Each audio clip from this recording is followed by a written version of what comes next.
하나님의 관심은 하나님의 백성 한 사람 한 사람에게도 있지만 동시에 하나님의 백성들이 하나로 모인 공동체에도 지대한 관심을 쏟으십니다.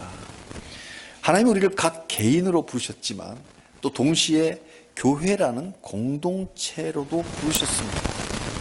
그래서 나도 중요하지만 우리도 매우 중요합니다. 우리 모퉁이들 교회가 또 하나의 나입니다. 개인을 희생하라는 뜻이 아니라 우리라는 공동체가 그만큼 소중하다는 뜻입니다. 출애굽의 목적은 출애굽기 6장 7절에 너희를이 아니라 너희를 내 백성으로 삼고 나는 너의 하나님이 아니라 너희의 하나님이 되리니 나는 애굽 사람의 무거운 짐에서 너희를 빼낸 너희의 하나님 여호와인 줄 너희가 알지라. 반복되는 단어가 뭐예요? 너희.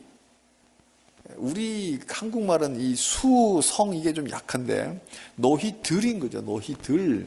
너가 아니라 너희들. 그래서 아주 공동체에 관심이 많으십니다. 너희의 하나님이 되리라. 너희들의 하나님 여호와인 줄을 너희가 알지라. 나의 하나님이 중요한 만큼 우리의 하나님이 그만큼 중요합니다. 우리의 하나님이 출애굽 당시의 주제였다면 1000년을 지나 바벨론 포로 시절에도 여전한 주제입니다. 너희는 바벨론의 포로가 아니라 내 백성이다.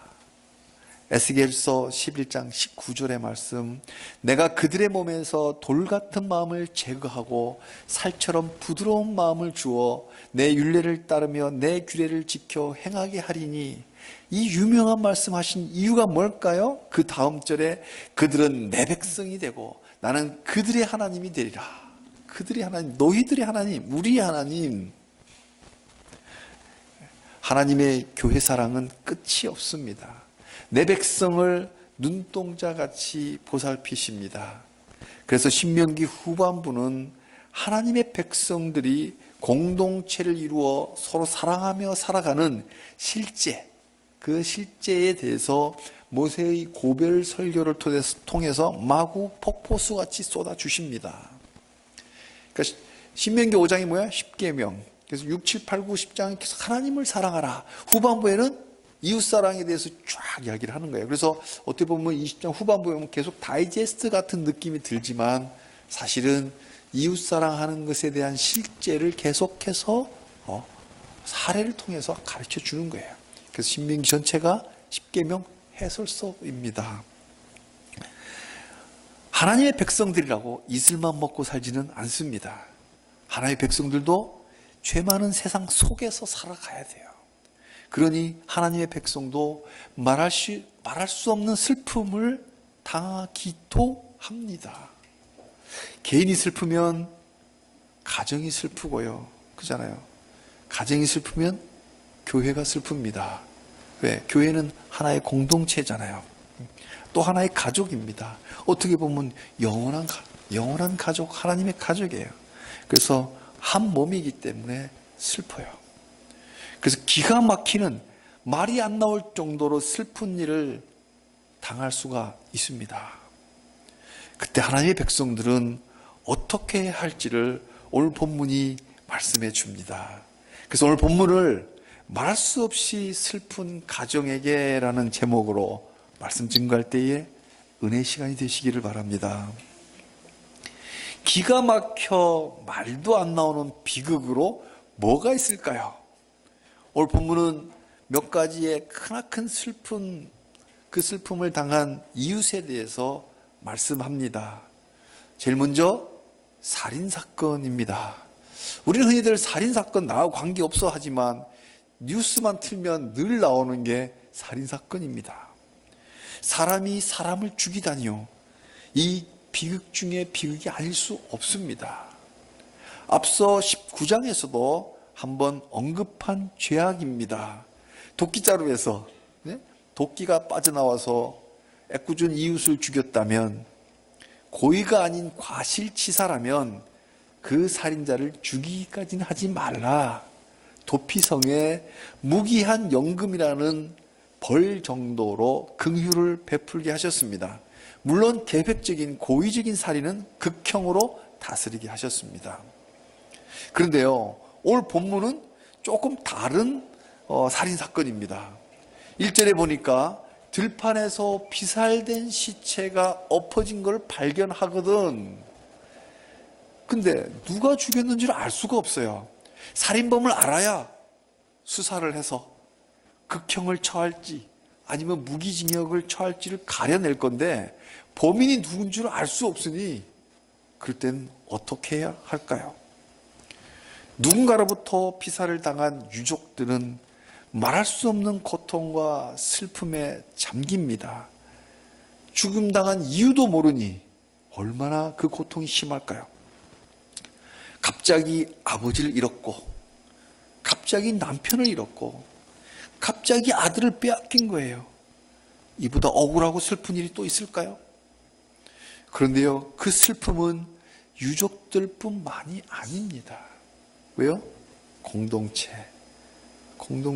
우리 하나님은 우리 공동체, 교회에 관심이 있다 했잖아요. 하나님이 내 백성 하며 그 아끼시던 그 백성들도 슬프기는 마찬가지입니다. 친구였고, 그죠? 형, 동생 하던 그 이웃 사촌이었잖아요. 근데 갑자기 살해를 당하다니 말문이 막힙니다. 한참을 슬퍼하다가 문득 생각이 하나 떠오릅니다. 누가 죽였지? 용의자가 떠오르는 거예요. 에이, 아닐 거야. 그 사람이 그럴 리가 없지. 함부로 내가 추측해서는 안 되지.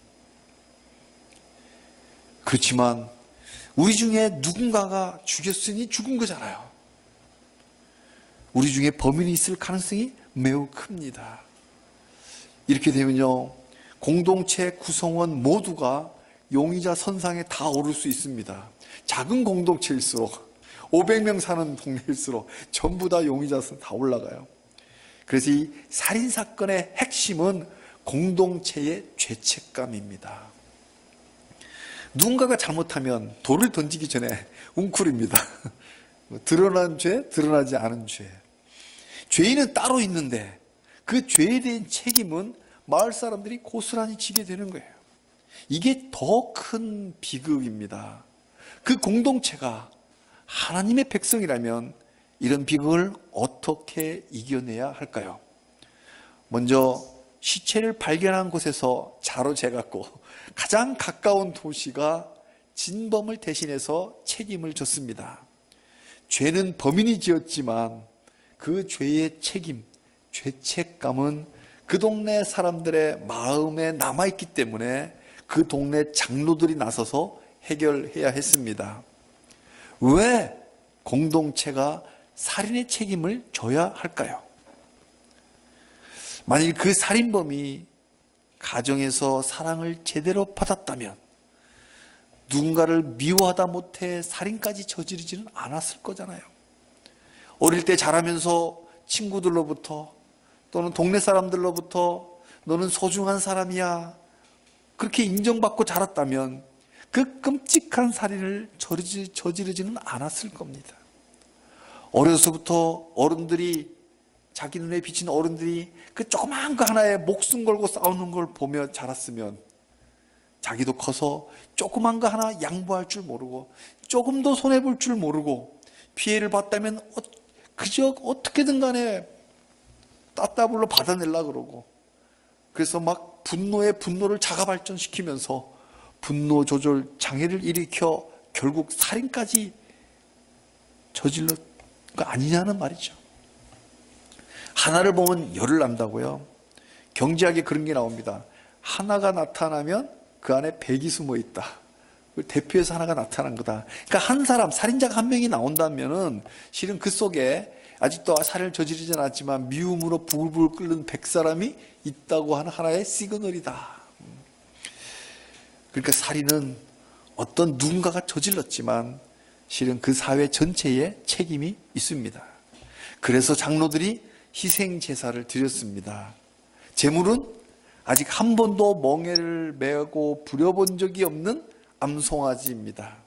장소는 물이 흐르는 그 골짜기, 물이 흐르니까 항상 새 물이 흐르잖아요. 고인 물이 아니라 흐르는 물.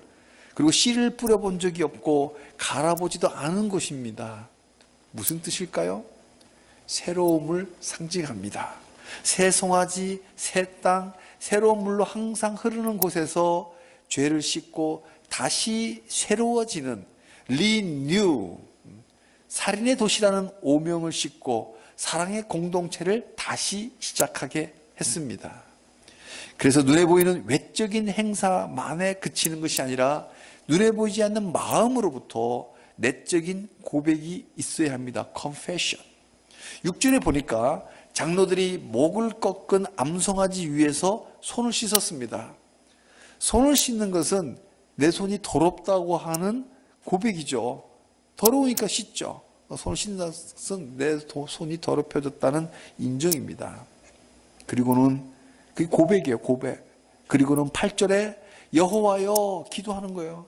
주의 백성 이스라엘을 사하시고 무죄한 피를 주의 백성 이스라엘 중에 머물러 두지 마옵소서. 용서해 주시고 죄의 책임을 없애 주옵소서. 이렇게 간구하는 거예요. 이렇게 함으로 무죄한 자의 피를 흘린 죄를, 이 살인죄를 그 공동체에서 제거할 수 있었습니다. 아니 살인범이 잡혔으면, 그죠? 고의 계획죄는 사형 처하고 실수한 사람은 도피성에 보호시켜주면서 사건이 해결되고 죄책이 없는데 없으니 미결 사건 모르니 그 공동체가 대신 그 죄를 하나님께 고백하며 제거해 버린 거죠. 그 죄인의 죄가 없어진 것이 아니라 공동체가 끌어안고 있는 죄가 제거되는 겁니다.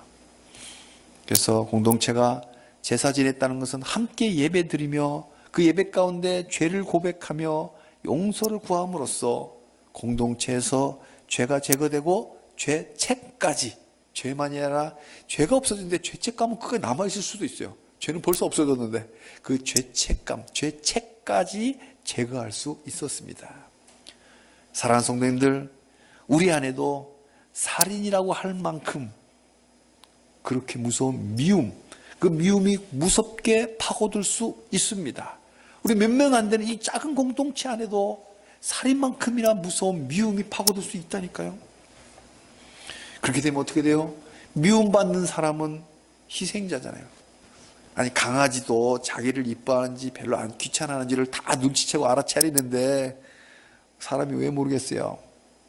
그러니까 미움받는 사람이 얼마나 큰 희생을 당했어요. 그렇지만 그 교회 전체가 다 고통받는 거예요. 누군가가 미워하는 죄를 지으면 그 죄의 책임은 그 사람만이 아니라 그가 속한 공동체 전부 책임이 다 있는 거예요. 그래서 교회 안에 미워하는 죄가 생긴다면 우리의 죄로 알아. 그러니까 나의 죄가 아니라 우리의 죄로 알아 교회 전체가 죄를 고백하며 회개해야 합니다. 영적인 센스가 발달된 사람이 먼저 회개하면서 나만 회개할 뿐이 아니라 모두가 함께 회개 기도를 해야 합니다. 오늘 살인의 사건을 우리 삶에 적용한다면 미움의 사건으로 적용해서 우리 안에 미움이 싹튼다면 우리 모두가 하나님께 회개 기도해야 돼요. 그래야 교회 공동체가 하나님의 백성 공동체, 하나님의 가족이 됩니다. 그게 진짜 코너스톤 처치가 되는 거예요. 주님의 몸 위에 함께 지어지는 진짜 교회가 되는 거예요. 쉽지는 않죠. 그러나 하나님을 바라보면 우리도 할 수 있습니다. 주님 안에서 가능합니다. 우리 중에 말할 수 없이 슬픔을 당한 가정이 있다면 그 비극을 저지른 그 큰 죄악을 마치 우리가 저지른 죄처럼 우리의 죄로 알아 우리의 죄라고 고백하면서 회개합시다.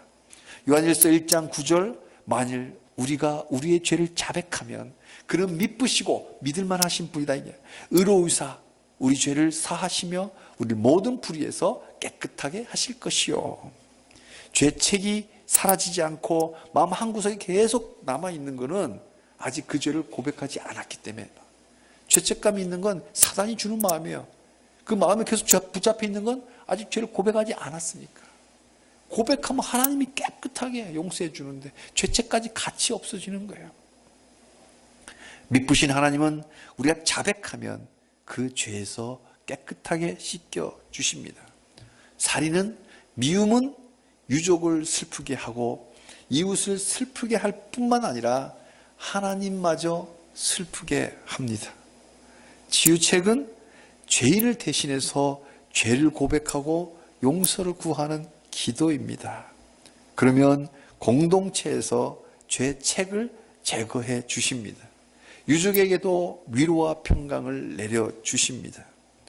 우리 모퉁이돌교회 공동체도 우리 마음 한켠에 자리 잡고 있는 이 미움이라는 이 큰 죄악을 늘 애통하며 기도하는 고백이 confession이 있으면 confess가 있으면 좋겠습니다. 죄악된 세상에서 남의 죄를 나의 죄인 양 대신 회개하는 기도, 중보기도도 좋지만 대신 회개하는 기도, 우리 영적 센스가 여기까지 갔으면 좋겠어요. 대신 회개하는 기도로 우리 교회 살리는 우리 성도님들이 다 되시기를 축복합니다. 아멘. 말할 수 없이 슬픈 가정에게 또 어떤 사람들이 있을까요? 오늘 본문 21장의 슬픈 스토리는 계속됩니다. 15절에 보니까 어떤 사람이 두 아내를 두었는데 편애했습니다. 하나는 사랑을 받고 하나는 미움을 받다가 둘 다 아들을 낳았다 하자 플롯이 흥미롭게 진행됩니다. 이거는 낳았다 하자라고 하는 말은 어떤 특정한 역사적인 사건이 아니라 늘상 있을 수 있는 스토리입니다. 하나의 스토리텔링이에요. 내러티브예요. 두 아들 중에 분명 하나는 장자입니다. 그죠? 큰아들, 둘째 아들이 있단 말이에요. 동시에 땡 하고 그럴 확률이 있긴 있겠네요. 그죠? 두 하나가 몇 초 동시에 날 수 있지만 그런 일상적인 상황에서 분명히 누군가 하나가 장자입니다. 그 당시 장자에게는 유산을 2배로 물려주었습니다. 우리나라도 장자에게 유산을 많이 물려줍니다. 이스라엘은 더블로 줬습니다. 2배로. 여기에 이 스토리에 반전이 일어납니다. 플롯이 기가 막혀요. 하필이면 그 장자가 미움받는 여인의 아들입니다. 여러분이라면 2배 주시겠습니까? 이건 이야기일 뿐입니다. 그런데 실제 우리 일상생활에서 미운 사람을 인정해야 한다면 그때 쿨하게 인정할 수 있겠냐는 상황에 직결하는 거예요. 하나님은 인정하라고 하십니다.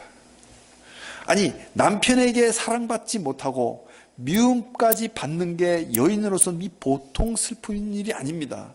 그런데 자기가 낳은 아들이 장자임에도 불구하고 자기 때문에, 아니 자기를 미워하는 그 남편 때문에 아들이 장자의 권리를 인정받지 못한다면 이 여인의 마음이 얼마나 비참할까요? 참으로 말할 수 없는 슬픔을 당한 이웃입니다. 그 아들 또한 인정받지 못한 그 마음이 어떻겠어요? 자기 엄마가 사랑받지 못하는 것도 슬픈데 그 미움 때문에 자기까지 장자로 인정받지 못한다면 이 얼마나 부당할까요? 아니, 동생보다 땅 더블로 못 받아서 가까워서가 아니라 일단 인정받지 못하는 것이 얼마나 부당하게, 억울하게, 슬프게 느껴지겠습니까? 하나님의 백성들은 이러지 말아야 합니다. 우리의 성품에 복수란 것을 없애야 돼요. 감정을 앞세워서 남의 권리를 마음대로 빼앗으면 안 됩니다. 이것 또한 또 하나의 도둑질이자 또 하나의 살인입니다. 현대를 사는 우리 성도들도 교회 안에서 미운 감정에 사로잡혀 형제의 그 권리마저 침해하는 일이 없도록 해야 합니다. 쿨하게 인정할 것은 인정해 주어야 합니다. 미워하는 감정까지 없앨 수는 없잖아요. 그러나 미워하는 감정 해질 때까지 품지 말라고 하셨잖아요. 그 미움이 크면 살인으로 연결되니까. 그래서 쿨하게 인정해 줄 건 인정해 줘야 된다. 요즘은 참 이상한 세상으로 바뀌고 있습니다. 흔히들 인격, 퍼스널리티를 지정의라고 합니다. 그런데 지성과 의지는 오간데 없고 오직 감성만이 최고의 선이 되어버리는 시대가 되었습니다. 느끼는 대로 하라는 거예요. 네 마음대로 느끼는 대로 하라는 거예요. 지성과 의지를 버리고 오직 느낌 가는 대로 행하라는 시대가 지금 우리의 시대입니다. 그러나 오늘 신명기는 말씀합니다. 감정대로 남의 권리 빼앗지 말고 의지를 올바르게 세워서 인정할 것은 인정해 주라고 말씀하십니다. 하나님의 선물을 빼앗겨 슬픈 이웃들이 있다면, 성도인 우리가 할 수만 있다면 그 하나님의 선물을 회복시켜 주시면서 살아가시기를 축복합니다. 말할 수 없이 슬픈 가정으로 또 어떤 사람들이 있을까요? 오늘 보면 21장에 많은 스토리들이 나옵니다. 그 슬픈 이야기는 계속됩니다. 22절에 보니까 아무도 관심 주지 않는 의외의 사람들이 나옵니다. 한국어 성경에는 주어가 명확하게 나오지 않는데 그 속에 들어 있습니다. 바로 사형수의 가족들입니다. 피살자의 가족이 당한 슬픔을 어떻게든 위로하고 싶은 것이 우리 일반 사람들의 심정이잖아요. 그런데 사형수가 있어요. 사형수의 가족들이 당하는 슬픔은 아무도 헤아리려고 하지 않습니다. 그러나 사형수의 가족들에게 제2, 제3의 고통을 계속 주어서는 안 된다. 그 슬픔도 헤아려 주어라. 당시에 사형을 집행하면 그 시체를 나무에 달았습니다. 하나님께 저주받았음을 널리 알리는 거예요. 사형은 사회로부터 아주 격리시키는 극형입니다. 격리, 버려짐, 이게 저주예요. 하나님께 저주받았다는 것은 하나님과 격리되었다. 하나님과 분리되었다. 분리의 아픔을 아시나요? 저는 한 번씩 제 마음을 아프게 떠오르는 게 있어요. 우리 사랑하는 딸과 아들하고 제가 같이 가다가 한번 장난기가 발동돼가지고 골목길에서 내가 딱 숨었어요.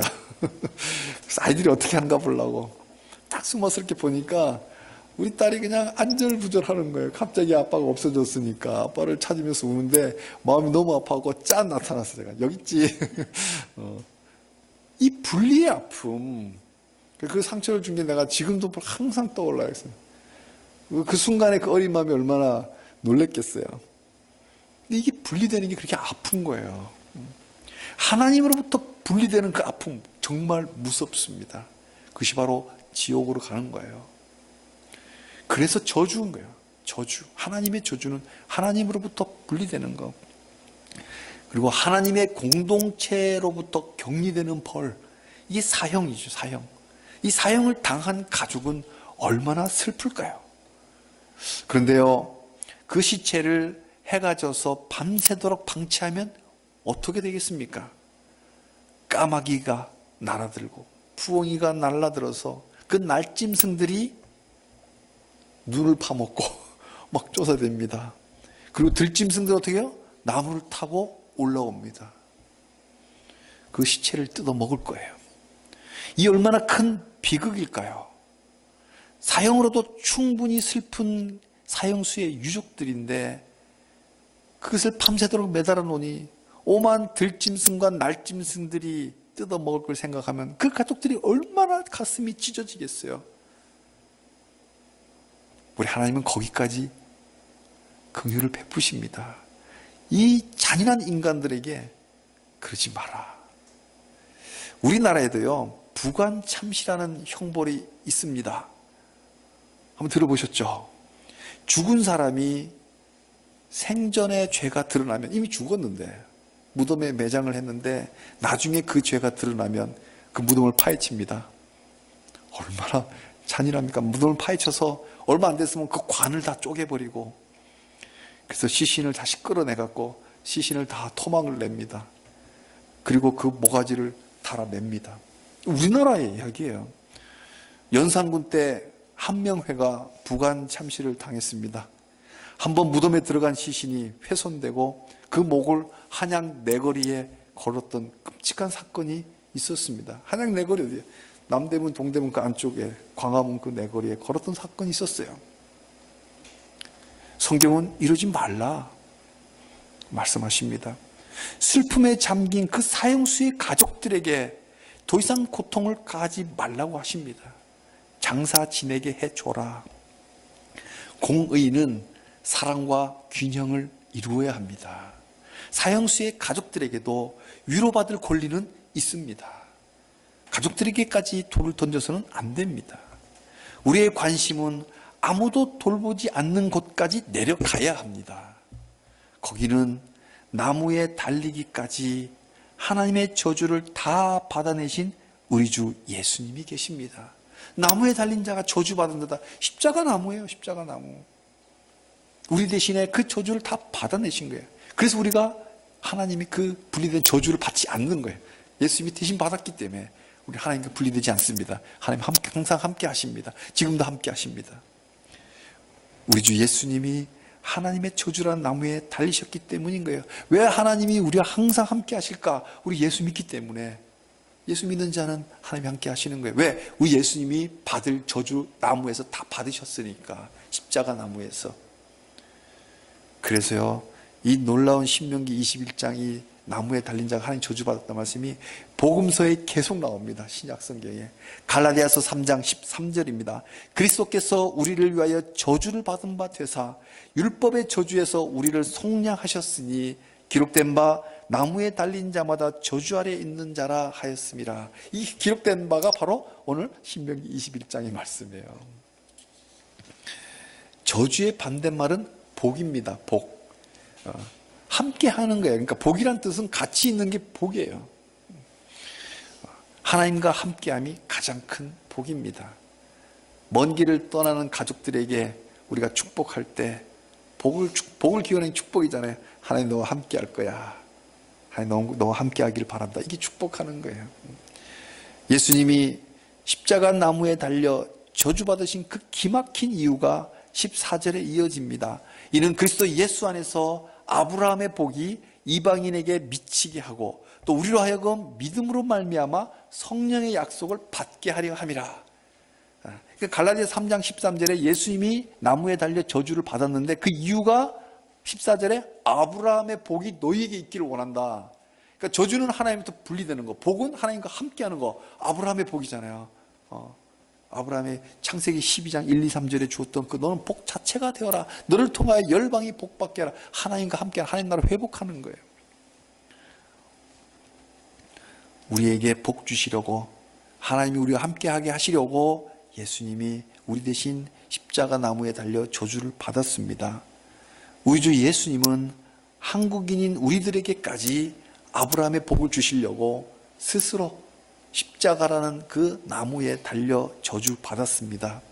그 나무에 달려 죽어간 그 수많은 사형수들의 가족에게까지 아브라함의 복이 흐르도록 은혜를 베푸십니다. 우리는 어딘가에 남들이 미처 헤아리지도 못하는 슬픈 이웃이 있음을 생각합시다. 왜냐면요, 피살자의 유족은 누구나 우리 가서 문상하고 슬프다 위로해 주잖아요. 근데 사형수의 가족들, 유족들에게는 신경 안 쓰잖아요. 우리들 보통 거기까지 심정을 헤아리지 못하잖아요. 다들 그러시나요? 저는 그렇게 못했던 것 같아요. 그래서 이 말씀을 앞에 두면서 회개하면서 이걸 내 삶에 적용해 봤을 때 누구나 다 정말 안 됐다라고 돌봐주는 거 말고 헤아리지 못하는 그 마음들, 그 마음까지 헤아려라. 의외로 멀리 있지 않을 거예요. 바로 내 옆자리. 지금 옆자리 사람 한번 얼굴 한번 보세요. 옆자리 안에 계신 분. 그럴지도 몰라요. 내가 헤아리지 못한 그 큰 슬픔을 혼자 끙끙 앓고 있을지도 몰라요. 그 슬픔을 우리가 찾아갔으면 좋겠습니다. 그 속을 헤아리는 우리가 되기를 한번 소망해 봅니다. 불가능하지만은 않습니다. 내가 하려니까 되지 않아요. 왜? 나도 나를 사랑하지 못하는데 어찌 남을, 더군다나 드러나지 않은 아무도 남 모르는 슬픔을 어찌 가서 헤아리겠습니까? 나도 못하는데. 그러나 나무에 달린 그 우리 예수님의 심장만 내가 갖고 있다면 가능해집니다. 내 안에 예수님의 심장이 없으니까 그 나무에 달려 저주받은 그 예수님의 심장만 있다면 얼마든지 나무에 달려 저주받은 사형수의 유족들을 우리가 발견할 수 있어요. 우리 그런 공동체를 한번 함께 지어줘 봅시다. 그러길 바라요.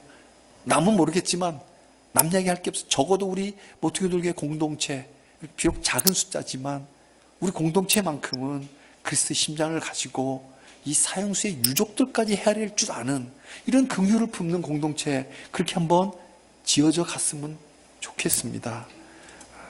우리 모퉁이돌 교회는 주 예수님이 임재해 계시는 주님의 몸으로 온전해질 것입니다. 말씀을 맺겠습니다.